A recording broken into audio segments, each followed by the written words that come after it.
Sebelum pemberitaan firman Tuhan pada hari ini, mari kita tundukkan kepala, kita berdoa. Tuhan, terima kasih mengucap syukur buat hari yang indah, hari yang luar biasa ini. Kami percaya bahwa firman Tuhan senantiasa akan menjadi pelita dan pedoman bagi langkah hidup kami.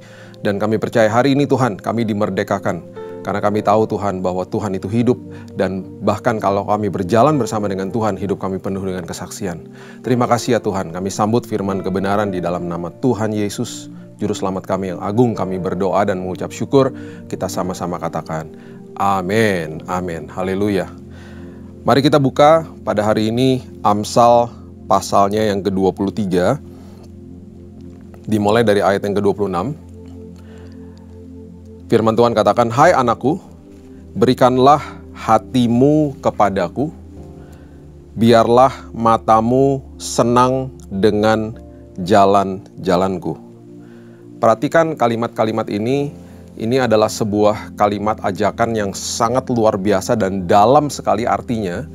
Karena pada hari ini kita mau membahas sebuah format ketaatan yang seringkali tidak dibahas.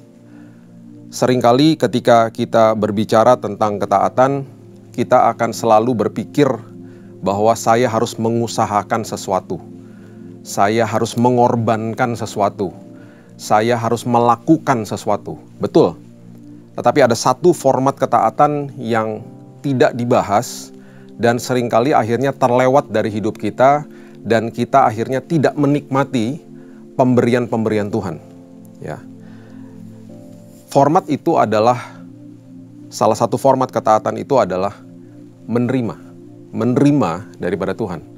Nah, ayat ini mengatakan bahwa, "Hai anakku, berikanlah hatimu kepadaku." Berikan hatimu kepadaku. Ya. Kemudian dikatakan, kalau engkau memberikan hatimu kepadaku, nanti matamu akan senang dengan jalan-jalanku.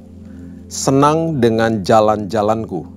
Kata senang itu artinya adalah ratsah, natsar. Ada dua kata di situ, bahasa Ibrani. Ratsah dan natsar itu adalah kalimat yang menggabungkan bagaimana kita akhirnya bisa melihat, artinya kita melihat jalan-jalan Tuhan, kita melihat rancangan Tuhan, kita melihat rencana Tuhan yang begitu indah terjadi atas hidup kita. Dengan kata lain, berikan hatimu kepadaku, engkau akan menikmati perjalanan hidupmu bersama dengan aku. Memberikan hati bukan sekedar hanya kita taat, tetapi kita juga belajar menerima daripada Tuhan. Dan itu adalah sesuatu yang sangat-sangat luar biasa yang Tuhan mau kita sadari setiap hari. Karena setiap hari banyak perkara besar yang Dia sudah sediakan dan titipkan untuk kita. Salah satunya Yohanes 14 ayat 27. Setelah Yesus membahas tentang Roh Kudus, Dia membahas tentang damai sejahtera yang Dia telah tinggalkan bagi kita.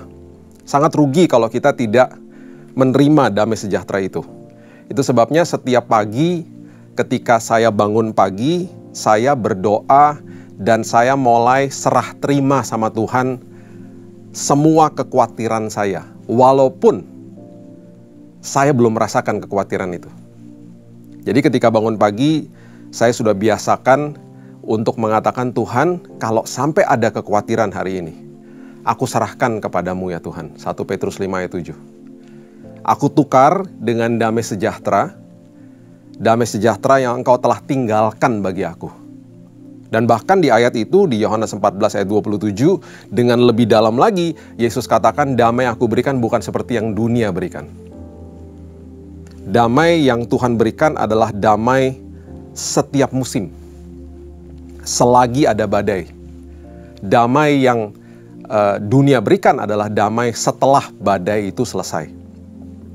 Jadi, kita perlu pahami bahwa damai yang Tuhan sediakan dan tinggalkan bagi kita itu adalah damai untuk semua musim kehidupan ini. Baik itu suka atau duka, damai itu sudah diberikan. Itu sebabnya Dia mulai katakan lagi, "Jangan gelisah dan jangan gentar hatimu." Jangan gelisah, jangan gentar hatimu. Karena aku sudah siapkan dan sudah sediakan bagimu. Belajar untuk menerima setiap hari. Belajar untuk menyerahkan kekhawatiran, menyerahkan problema kita kepada tangan Tuhan, belajar menerima damai yang Dia sudah siapkan, tinggalkan, wariskan untuk kita. Itu sebabnya hari lepas hari, kalau kita belajar untuk menjadi seperti sosok Maria yang duduk di kaki Tuhan, kita akan belajar mulai menerima apa yang Tuhan sudah siapkan bagi kehidupan kita. 2 Korintus 5 ayat 21 mengatakan begini, Dia yang tidak mengenal dosa telah dibuatnya menjadi dosa karena kita, supaya dalam Dia kita dibenarkan oleh Allah. Karena kita sudah dibenarkan, karena kita sudah dilayakkan, kita sudah disiapkan oleh Tuhan perkara indah untuk kita bisa hidup setiap hari. Ingat, yang saya dari tadi utarakan adalah perkara-perkara yang Tuhan siapkan untuk memproteksi jiwa, roh kita, dan akhirnya juga tubuh kita, yaitu hal-hal justru yang tidak terlihat. Hal-hal itu adalah damai sejahtera, sukacita, kasih, perlindungan, penyertaan, hikmat, pengharapan. Itu adalah hal-hal yang tidak fana, hal-hal yang penuh dengan nilai kekekalan, yang Yesus sudah siapkan setiap hari untuk kita. Kejar hal-hal itu, dan kemudian kita akan menghidupi hidup ini dengan kemenangan hari lepas hari. Jangan mengejar hal-hal yang fana, jabatan, harta, status, ketenaran, dan seringkali karena manusia seringkali mengejar hal-hal yang terlihat, manusia memang selalu punya kecenderungan untuk memperlihatkan hal-hal itu kepada orang lain. Itu hal-hal yang fana. Carilah dahulu kerajaan Allah dan kebenarannya, baru segala sesuatu ditambah-tambahkan dalam hidup kita. Seringkali akhirnya manusia mencari hal-hal seperti itu dan tidak sadar bahwa walaupun dia punya harta banyak, uang banyak, tidak ada damai di dalamnya. Saya punya teman yang tinggal di kos-kosan. Kalau bicara sama dia, kelihatan matanya berbinar-binar karena dia mengasihi Tuhan dan dia menerima kasih karunia Tuhan, menerima damai dari Tuhan. Hidupnya pas-pasan. Saya juga punya teman seorang, sama-sama dua-duanya orang Kristen, yang satunya punya rumah mewah, apartemen, dan lain sebagainya. Satu hari yang orang kaya ini terjun dari apartemennya, bunuh diri. Jadi apapun yang ada melekat dengan kita, apapun harta yang kita miliki atau hal-hal yang terlihat itu, tidak pernah akan bisa menjadi jaminan. Karena dasar dari segala-galanya adalah Tuhan sudah sediakan semua hal-hal yang memiliki nilai kekekalan yang Dia sudah siapkan bagi kita. Terimalah hari ini. Terimalah hikmat dari Tuhan supaya kita bisa mengelola juga kehidupan kita ini. Semua apapun yang melekat di aspek kehidupan kita patut dikelola. Karena itu semua punya Tuhan. Kita patut mengelola keuangan kita. Kita patut mengelola usaha kita. Kita patut mengelola pekerjaan kita. Kesehatan kita. Keluarga kita. Anak, istri, suami kita. Pernikahan kita. Minta hikmat sama Tuhan. Di dalam semua aspek kehidupan ini, Tuhan sudah memiliki hikmat yang luar biasa, hikmat ilahi yang Dia sudah siapkan bagi kita. Sekali lagi, kita sudah dibenarkan, kita sudah dilayakan. Hari ini kita hidup taat bukan untuk dilayakan. Hari ini kita hidup taat karena kita sudah dilayakan. Itu sebabnya terimalah. Itu sebabnya Tuhan katakan, engkau adalah ranting, aku adalah pokok anggur. Engkau melekat kepada aku. Jadi apapun yang pokok anggur miliki akan mengalir kepada ranting-ranting. Waktu saya sakit kanker, saya katakan, Tuhan, saya ranting. Tuhan adalah pokok anggur. Saya percaya kesembuhan mengalir kepada tubuhku hari ini. Saya percaya damai sejahtera mengalir kepada tubuhku, kepada kehidupan pikiran hatiku hari ini. Supaya apapun vonis dokter yang betul memang menakutkan, justru ketika aku berjalan bersama dengan kebenaran firman Tuhan, aku merasa damai hari ini. Saya percaya apapun pergumulan hidup kita, justru ketika kita belajar menerima daripada Tuhan, kita akan terbuka mata rohani kita. Kita tidak akan lihat besar masalah kita akan melihat kebesaran Tuhan. Seperti 12 pengintai ketika kembali, 12-12-nya lihat raksasa. Yang 10 katakan, bos mereka besar, kita nggak mungkin bisa masuk. Yang 2 katakan, betul mereka besar, tapi Tuhan kita lebih besar. Minta sama Tuhan supaya kita dibukakan mata rohani kita, supaya kita bisa melihat perkara indah, perkara yang dahsyat yang Tuhan sudah siapkan bagi kita. Kuasa Tuhan, pertolongan Tuhan, selalu indah, selalu dahsyat bagi setiap anak-anaknya. Ya. Lukas 10 ayat 38 sampai 42 ini adalah sebuah contoh tentang apa yang terjadi dengan Maria dan Marta. Dan perhatikan, ini adalah sebuah pelajaran yang sangat luar biasa tentang menerima daripada Tuhan. Seringkali manusia berusaha untuk melakukan sesuatu, untuk mendapatkan sesuatu daripada Tuhan, padahal Tuhan mau kita duduk diam di kakinya, untuk menerima apa yang Dia sudah sediakan hari ini untuk kita. Lukas 10 mengatakan ayat 38, ketika Yesus dan murid-muridnya dalam perjalanan, tibalah ia di sebuah kampung, seorang perempuan yang bernama Marta menerima dia di rumahnya. Perempuan itu mempunyai seorang saudara bernama Maria. Perhatikan kalimat ini, Maria ini duduk dekat kaki Tuhan dan terus mendengarkan perkataannya. Terus mendengarkan perkataannya. Ya, duduk dekat kaki Tuhan, terus mendengarkan perkataannya. Posisi dia adalah posisi menerima. Posisi menerima. Sedang Marta sibuk sekali melayani. Perhatikan apa yang dilakukan dengan orang-orang yang senantiasa berusaha melakukan sesuatu supaya mendapatkan dari Tuhan. Ya. Ia mendekati Yesus dan berkata, "Tuhan, tidakkah engkau peduli bahwa saudaraku membiarkan aku melayani seorang diri?" Yang pertama yang disalahkan adalah Tuhan. Tuhan, tidakkah engkau peduli? Perhatikan kalimat-kalimat ini narasi yang sangat dalam, yang luar biasa. Kemudian dia mulai menyalahkan saudaranya, bahwa saudaraku membiarkan aku melayani seorang diri. Ya, perhatikan ini baik-baik. Orang yang senantiasa berpikir bahwa usaha saya, formula saya, tata ibadah saya, tata cara saya, itu justru akan membawa jawaban daripada Tuhan. Orang itu sedang ada di dalam posisi seperti Marta. Dia akan menyalahkan Tuhan. Kenapa? Karena begini, saya kedatangan beberapa orang misalnya, yang mengatakan, "Pak, saya sudah berdoa sekian lama, saya sudah berpuasa sekian banyak, sekian hari, tapi Tuhan gak jawab saya." Akhirnya orang-orang seperti ini datang kepada Tuhan dengan formula. Dengan formula. Itu sebabnya murid-murid yang ada di dalam perahu dengan Yesus, Yesus sedang tidur, ya. Kita sudah tahu bahwa kalau Yesus ada di dalam sebuah perahu, walaupun dia tidur, kita pasti selamat di dalam perahu itu. Karena Yesus ada di situ. Mereka justru membangunkan Yesus dan mengatakan apa? "Guru, engkau tidak peduli kalau kita binasa."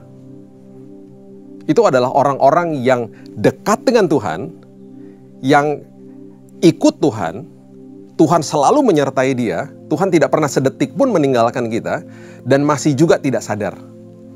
Masih tidak mau menerima, masih pakai usahanya sendiri. Masih pakai tata cara dan lain sebagainya. Saya tidak salahkan yang namanya berdoa lama, berpuasa berhari-hari, tidak. Tetapi jangan dijadikan acuan untuk datang kepada Tuhan mengatakan, "Tuhan, saya sudah berdoa sekian lama, saya sudah puasa sekian hari, kenapa tidak dijawab?" Berarti kita ikut Tuhan, kita pakai formula. Ingat, orang yang berdoa hanya 5 menit dengan kesungguhan hati jauh lebih berkuasa daripada doa setengah jam yang bertele-tele, yang datang dari sebuah hati yang tidak sungguh-sungguh misalnya. Itu sebabnya Tuhan katakan, "Milikilah hubungan dengan aku, duduk terima dari aku," seperti Maria maksudnya. Itu maksudnya. Setiap hari datang kepada Tuhan dengan kesungguhan hati. Ini berbicara tentang sikap hati dan pikiran. Bukan tata cara di luar, sikap hati dan pikiran. Jadi kalau kita mengerti ini dengan benar, kita tidak akan mengatakan seperti Marta yang katakan hari ini. Dia katakan bahwa, "Tuhan, engkau tidak peduli." Dan kemudian dia salahkan saudaranya. Kita tidak akan pernah mengatakan bahwa, "Tuhan, aku sudah lakukan ini, aku sudah lakukan ini. Kenapa Tuhan nggak jawab? Kenapa aku sakit? Padahal aku udah melayani Tuhan." Kita tidak akan katakan itu. Kenapa? Karena kita tahu bahwa saya sadar Tuhan, saya hidup di dalam dunia yang penuh dengan dosa, dunia yang sudah jatuh. Akan banyak masalah di sekeliling saya. Tetapi justru ketika saya berhadapan sama masalah, ini kesempatan saya mengalami Tuhan.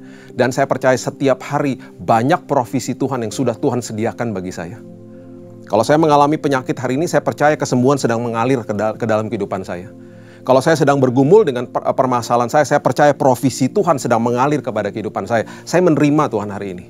Saya menerima kasih karunia Tuhan. Saya menerima Tuhan, provisi daripada Tuhan. Saya menerima pemulihan daripada Tuhan. Saya menerima kesembuhan daripada Tuhan hari ini. Saya duduk di kaki Tuhan dan saya menerima Tuhan. Dan kemudian Tuhan menjawab, Marta, Marta, engkau khawatir dan menyusahkan diri dengan banyak perkara. Itu jawaban Tuhan. Jangan sampai dia katakan, engkau khawatir dan menyusahkan diri dengan banyak perkara. Orang yang menyusahkan diri dengan banyak perkara pasti khawatir. Orang yang duduk di dalam kaki Tuhan, di kaki Tuhan dan terus menerima daripada Tuhan adalah orang yang menerima damai sejahtera Tuhan. Dan akhirnya ini yang Yesus katakan, tetapi hanya satu saja yang perlu. Hanya satu saja yang perlu, berarti tidak ada yang lebih perlu daripada itu. Yang kedua dia katakan, Maria telah memilih bagian yang terbaik, berarti tidak ada yang lebih baik daripada itu. Dan yang ketiga dia katakan, yang tidak akan diambil daripadanya. 3 hal Yesus katakan, tidak ada yang lebih perlu, tidak ada yang terbaik, tidak akan bisa diambil daripadamu. Yaitu apa? Ketika engkau duduk di kaki Tuhan dan belajar menerima apa yang Tuhan sudah siapkan dan sediakan bagi kita setiap hari. Ini adalah postur hati, postur daripada sikap hati dan sikap pikiran kita yang datang kepada Tuhan setiap hari. Ini sebabnya akhirnya kita belajar untuk masuk ke dalam perhentian Tuhan. Rest in Him. Katakan kepada jiwa kita, Tuhan, aku mau dibaringkan di padang yang berumput hijau. Supaya jiwaku segar. Supaya jiwaku ini akhirnya bisa menerima kebenaran-kebenaran dan provisi daripada Tuhan yang Tuhan sudah siapkan bagi aku yang sangat melimpah. Aku ini anak Tuhan, aku ahli waris, aku orang-orang yang punya hak penuh atas semua janji Tuhan. Dan itu sebabnya hari ini Tuhan, karena aku anak, aku melekat kepada sumber atas segala sumber. Kepada Bapa yang adalah sumber dari segala sumber. Apa yang punya Bapa punya saya. Saya menerimanya Tuhan. Saya percaya saya sudah menerima kesembuhan hari ini. Terima kasih Tuhan. Oh, kita akan mengalami hal-hal yang luar biasa. Kita akan mengalami sebuah kehidupan yang diubahkan. Pikiran hati kita akhirnya hidup di dalam damai sejahtera yang luar biasa. Karena kita sudah dibenarkan oleh Kristus. Mari kita buka sama-sama di Yohanes pasal yang ke-13.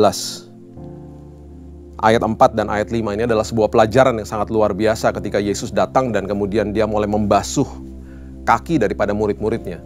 Ada sebuah pelajaran yang sangat dalam yang dia sedang berikan kepada murid-muridnya. Yohanes 13 ayat 4 dan 5 mengatakan begini. Lalu bangunlah Yesus dan menanggalkan jubahnya. Ia mengambil sehelai kain lenan dan mengikatkannya pada pinggangnya. Kemudian ia menuangkan air ke dalam sebuah basi dan mulai membasuh kaki murid-muridnya, lalu menyekanya dengan kain yang terikat pada pinggangnya itu. Ya, pada saat itu sebuah kebiasaan yang terjadi di rumah-rumah bangsa Yahudi adalah ketika tamu datang, mereka saat itu nggak ada Converse, nggak ada Vans, ya, nggak ada sepatu. Jadi mereka memakai kasut kaki yang terekspos kepada debu. Dan itu sebabnya ketika mereka masuk ke dalam, mereka ingin bertamu ke sebuah rumah, biasanya keluarga-keluarga yang cukup berada, mereka akan memiliki pembantu rumah tangga untuk membasuh kaki daripada tamu, dan kemudian menaruh kasutnya, kemudian dihandukin gitu ya, baru bisa masuk ke dalam rumah. Atau ketika tidak ada pembantu rumah tangga, maka mereka akan membasuh kaki mereka sendiri. Ya, kaki adalah bagian yang paling kotor. Dan itu kotor setiap hari. Karena terekspos dengan debu. Ya, itu yang terjadi pada saat itu. Itu sebabnya ini adalah sebuah pelajaran, sebuah metafor, sebuah visual yang Yesus sedang ajarkan kepada muridnya supaya mereka mengerti, kita juga mengerti hari ini. Dia mengajarkan dengan perumpamaan, dengan event, dengan visualisasi supaya kita mengerti kalau diajarkan tentang sebuah prinsip kebenaran. Ya, ini salah satunya. Yohanes 13 ayat 6 mengatakan, maka sampailah ia kepada Simon Petrus. Kata Petrus kepadanya, Tuhan, engkau hendak membasuh kakiku. Kaget dia. Karena itu adalah bagian yang paling kotor. Dia merasa tidak layak. Samalah seperti kita. Tuhan, masa laluku sangat-sangat busuk, sangat buruk, sangat kelam Tuhan. Masa sih aku sudah dilayakkan? Makanya kita masih terus mengatakan, Tuhan layakan aku, Tuhan layakan aku. Kita masih berdoa seperti itu kadang-kadang. Padahal kita sudah dilayakkan di kayu salib. Tetelestai, sudah selesai di kayu salib. Jawab Yesus kepadanya ayat 7, apa yang ku perbuat, engkau tidak tahu sekarang, tetapi engkau akan mengertinya kelak. Engkau akan mengertinya kelak. Jangan sampai kita ada di dalam posisi ini. Mengertinya nanti. Biarlah firman Tuhan hari ini membukakan pikiran dan hati kita supaya kita hari ini pun kita mengerti bahwa kita sudah dilayakkan oleh Kristus. Ya. Yohanes 13 ayat 8 mengatakan, kata Petrus kepadanya, engkau tidak akan membasuh kakiku sampai selama-lamanya. Enak aja, jangan dong, nggak boleh aku nggak layak gitu loh. Ya, jawab Yesus, jikalau aku tidak membasuh engkau, engkau tidak mendapat bagian dalam aku. Perhatikan kalimat-kalimat ini. Kalau aku tidak membasuh kakimu, engkau tidak mendapat bagian dalam aku. Dalam itu adalah sesuatu kalimat yang sangat-sangat penting. Itu adalah kalimat yang artinya meta. Meta dalam bahasa Yunani. Di dalam bahasa Inggris, dengan lebih jelas kalimat ini dikatakan begini. Saya kutip dari NKJV, ya. You shall never wash my feet. And Jesus answered him, if I do not wash you, you have no part with me. Kalau aku tidak membasuh kakimu, kamu tidak akan mendapatkan bagian di dalam aku. Itu maksudnya adalah no part with me, bukan in me. Kalau in me, itu kita akan mungkin berpikir, oh berarti saya tidak mendapatkan keselamatan. Bukan, saya tidak akan mendapatkan bagian bersama dengan aku, itu maksudnya. Kata dalam aku itu adalah bersama dengan aku. Kamu tidak akan mendapat bagian bersama dengan aku. Bersama dengan aku artinya begini. Kamu tidak akan meta, kamu tidak akan diubahkan, kamu tidak akan mengalami perjalanan yang indah bersama dengan aku. Itu maksudnya. Kalau aku tidak basuh kakimu, kaki itu adalah gambaran daripada pikiran dan hati kita yang setiap hari perlu proses pengudusan. Proses sanctification setiap hari. Karena kotor. Tiap hari pasti ada dosa yang kita lakukan sengaja atau tidak sengaja. Itu tiap hari Tuhan mau kuduskan setiap hari. Kalau kamu tidak aku kuduskan, kalau kamu tidak tahu bahwa kamu sudah dibenarkan, sudah dilayakkan, engkau tidak akan enjoy your life. Kamu tidak akan menikmati hidup ini karena kamu nggak belajar terima dari aku. Kamu jadi bingung terus, berusaha sana sini, akhirnya ujung-ujungnya bertransaksi dengan Tuhan. Kalau aku begitu nanti Tuhan begini ya, kalau aku begini Tuhan begini ya. Kita teruskan. Ayat yang ke-9, Yohanes 13 ayat 9. Kata Simon Petrus kepadanya, Tuhan, jangan hanya kakiku saja, tetapi juga tangan dan kepalaku deh. Jadi akhirnya Petrus setelah diajari, masih juga nggak mudeng. Masih juga kurang. Pengertiannya kurang paham. Ya udah, sekalian deh semuanya deh. Dibasuh aja semuanya. Sekalian aja sampai tangan dan kepalaku gitu ya. Kemudian diperjelas lagi sama Yesus. Jadi ini interaksi yang luar biasa yang juga mengajarkan kepada kita tentang keselamatan. Yohanes 13 ayat 10 kata Yesus kepadanya, barang siapa telah mandi, ia tidak usah membasuh diri lagi selain membasuh kakinya. Jadi maksudnya kalau sudah diselamatkan sekali, ya udah, kamu sudah diselamatkan. I give you salvation, saya sudah menyelamatkan hidupmu, kamu sudah dibenarkan. Ya. Tidak usah membasuh diri lagi selain membasuh kakinya. Karena kaki itu adalah gambaran tentang pikiran dan hati yang seterusnya setiap hari harus ada proses sanctification, pengudusan. Karena ia sudah bersih seluruhnya. Sudah dibersihkan, sudah dilayakkan, sudah dibenarkan oleh Kristus. Juga kamu sudah bersih, hanya tidak semua. Kita sudah bersih, hanya tidak semua. Pikiran dan hati kita masih suka kotor, masih suka ada sampah. Bahkan ketika saya bertobat di tahun 98, ketika kita bertobat, kita lahir baru. Yang lahir baru adalah roh kita. Jiwa in progress. Di dalam jiwa itu ada pikiran, ada kehendak, ada perasaan, ada emosi. Ya, jadi roh kita yang lahir baru, jiwa kita in progress. Terjadi pembaharuan budi. Pembaharuan budi sekolah kehidupan setiap hari. Proses sanctification, dikuduskan tiap hari. Itu gambaran daripada kaki yang dibasuh oleh Kristus. Dan kemudian nanti tubuh kita akan mendapat tubuh kemuliaan. Jadi prosesnya adalah justification, sanctification, dan glorification. Jadi kita sekarang ini dalam proses yang dikuduskan setiap hari oleh Tuhan. Dan itu sebabnya dia katakan, sudah aku berikan keselamatan, tetapi kamu masih kotor karena kamu masih hidup di dalam dunia. Dan itu sebabnya aku datang hari ini untuk membersihkan. Terima dari aku. Ya. Ini adalah pengertiannya. Kita mundur sedikit, Kejadian 3 ayat 14. Pengertiannya apa tentang debu gitu ya. Kejadian 3 ayat 14. Lalu berfirmanlah Tuhan Allah kepada ular itu, karena engkau berbuat demikian, terkutuklah engkau di antara segala ternak dan di antara segala binatang hutan. Dengan perutmu lah engkau akan menjalar, perhatikan ini, dan debu tanahlah akan kau makan seumur hidupmu. debu tanah itu akan menjadi makanan daripada si jahat.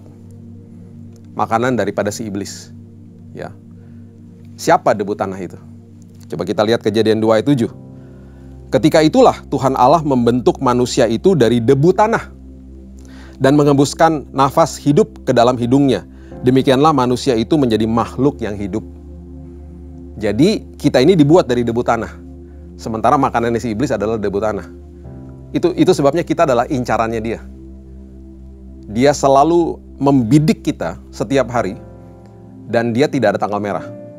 Iblis setiap hari akan mematahkan semangat, mencobai, menuduh, dan membohongi kita setiap hari. Tidak ada tanggal merah. Mematahkan semangat, mencobai, menuduh, dan membohongi setiap hari. Karena kita menjadi mangsanya dia. Seperti Alkitab katakan, debu tanah, kita ini. Itu sebabnya Tuhan Yesus datang untuk membersihkan kita dari kebohongan-kebohongan dia. Untuk memproteksi kita. Karena kita adalah mangsanya dia. Mangsanya si iblis. Ingat hari ini, yang dia hanya bisa lakukan, dia hanya bisa mematahkan semangat, mencobai, membohongi, dan menuduh kita saja. Dia akan serang pikiran dan hati kita. Itu sebabnya setiap hari pikiran dan hati kita patut dibersihkan sama Kristus. Kalau tidak, kita gampang dibohongi, gampang ditakuti, gampang dituduh sama dia, dipatahkan semangatnya setiap hari. Karena dia seperti singa yang berjalan berkeliling, mengaum-ngaum, mencari mangsa yang dapat ditelan. Berarti ada orang-orang yang tidak dapat ditelan. Siapa? Saudara dan saya. Karena kita setiap hari membiarkan pikiran dan hati kita dibasuh oleh Kristus. Oleh kebenaran firman Tuhan.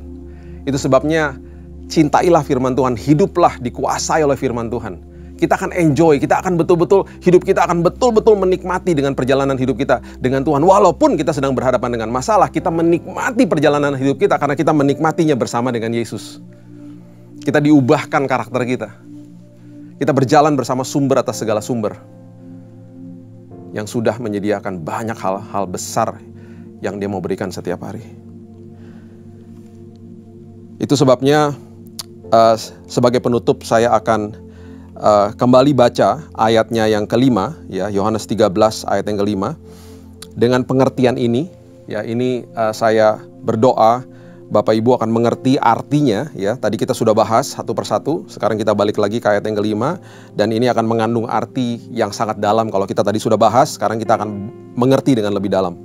Ya, kemudian ia menuangkan air ke dalam sebuah basi dan mulai membasuh kaki murid-muridnya, ya. Kata membasuh di situ adalah kata yang diambil dari bahasa Yunani, yaitu nipto. Nipto itu adalah continuing present tense. Dia adalah sesuatu kata yang dilakukan terus-menerus. Jadi pembasuhan itu terjadi setiap hari. Terjadi setiap hari. Pikiran dan hati kita dibasuh sama Yesus setiap hari. Itu sebabnya hiduplah di dalam firman Tuhan. Dengar khotbah, baca firman. Bilang Roh Kudus terus berbicara sama saya, hidup di dalamnya. Supaya kita tidak bisa dibohongi sama iblis, tidak bisa dituduh sama dia. Ingat, kalau kita jatuh dalam dosa, di hari pertama, Roh Kudus itu menginsafkan kita, bukan menuduh. Itu sebabnya ada rasa bersalah. Aduh, aku jatuh dalam dosa. Ada conviction. Kita sedang disadarkan. Aduh, iya, oke. Oke Tuhan, ampuni aku Tuhan. Terima kasih Tuhan sudah mengampuni aku. Terima kasih dosaku sudah diampuni Tuhan. Besoknya, minggu depan, bulan depan, bahkan tahun depan, kalau sampai kesalahan itu masih diingatkan di dalam pikiran dan hati kita, itu bukan dari Tuhan. Itu dari iblis. Itu adalah tuduhan. Itu yang saya katakan tuduhan. Jadi Roh Kudus menginsafkan di hari pertama, setelah itu dia tidak akan menuduh kita. Jadi kalau sampai ada tuduhan-tuduhan itu bukan dari Tuhan. Hiduplah di dalam kemerdekaan firman Tuhan. Tahu bahwa setiap hari saya sudah dikuduskan, saya di-sanctify setiap hari, pikiran dan hati saya. Ya. Kemudian kita teruskan kata menyeka, ya, kata menyeka dari ayat ini, itu artinya adalah ekmaso. Ini adalah kata yang sangat indah. Ekmaso itu adalah artinya adalah diluputkan dari ancaman si iblis. Jadi setiap hari Tuhan itu membasuh itu pembasuhan itu dilakukan setiap hari, ya, kita dibersihkan setiap hari.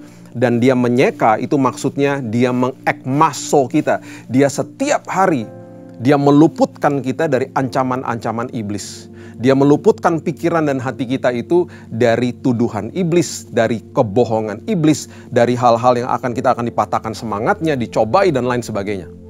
Kita akan diproteksi sama dia. Itu kegunaan daripada firman. Itu kegunaan ketika kita belajar menerima daripada Tuhan. Dan kemudian dikatakan kita di ekmaso itu ketika kita disekanya pakai apa? Disekanya dengan kain yang terikat pada pinggangnya itu. Nah, kain itu adalah kain lenan artinya. Kain lenan itu bahasa aslinya itu adalah sesuatu yang sangat-sangat indah, yaitu lention. Dan kata lention itu adalah artinya kebenaran. Setiap hari kita akan dibasuh, dibersihkan oleh kebenaran firman Tuhan. Dan setiap hari Yesus sendiri yang akan menjaga kita, memproteksi kita dari kebohongan dan tuduhan-tuduhan si jahat. Dan senantiasa setiap hari dia akan terus bisikan ke dalam hati dan pikiran kita. Anakku, engkau sudah aku benarkan. Engkau sudah aku layakan. Terimalah pelukanku, aku sangat mengasihimu. Aku tidak pernah berseberangan denganmu. Aku ada di sini karena aku adalah Bapa, sumber atas segala sumber. Itu sebabnya, terimalah kemerdekaan daripada Tuhan. Terimalah firman kebenaran hari ini. Duduk di kaki Tuhan. Dan terus mendengarkan perkataannya. Dan terus deklarasi setiap hari. Proklamasi setiap hari. Yang sakit terus katakan, Tuhan terima kasih saya sudah disembuhkan. Karena kesembuhan sudah disediakan bagi aku. Yang mengalami problema keluarga, Tuhan, pemulihan sudah terjadi. Kita mungkin sedang mendoakan suami atau istri yang sudah bertahun-tahun. Bilang, Tuhan, aku percaya pemulihan sudah terjadi. Ubahkan diriku terlebih dahulu, Tuhan. Kita sedang mendoakan anak. Ada hubungan-hubungan yang retak. Kita sedang bergumul dengan usaha atau pekerjaan kita. Apapun itu. Terimalah dari Tuhan hari ini. Damai sejahtera, sukacita, perlindungan, penyertaan, kesembuhan, dan juga kesehatan. Hikmat pengharapan melengkapi hidup kita dari hari ini sampai Maranatha. Saya percaya firman Tuhan hari ini memerdekakan hidup kita.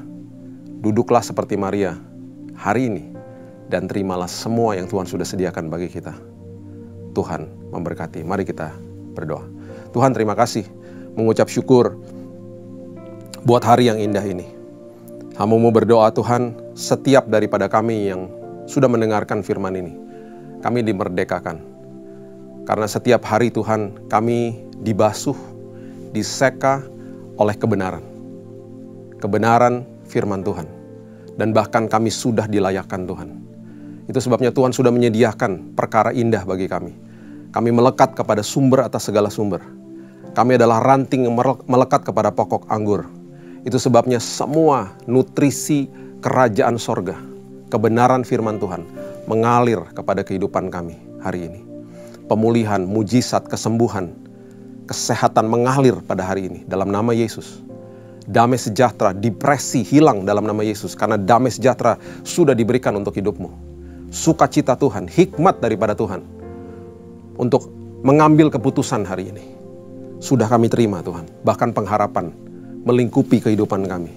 Karena kami tahu masa depan kami tidak pernah mengecewakan ketika kami berjalan bersama dengan Raja atas segala Raja. Terima kasih Bapak menteraikan firman ini dan kami akan jadi pelaku-pelakunya. Hanya di dalam nama Tuhan Yesus kami sudah berdoa dan mengucap syukur. Kita sama-sama katakan amin. God bless you.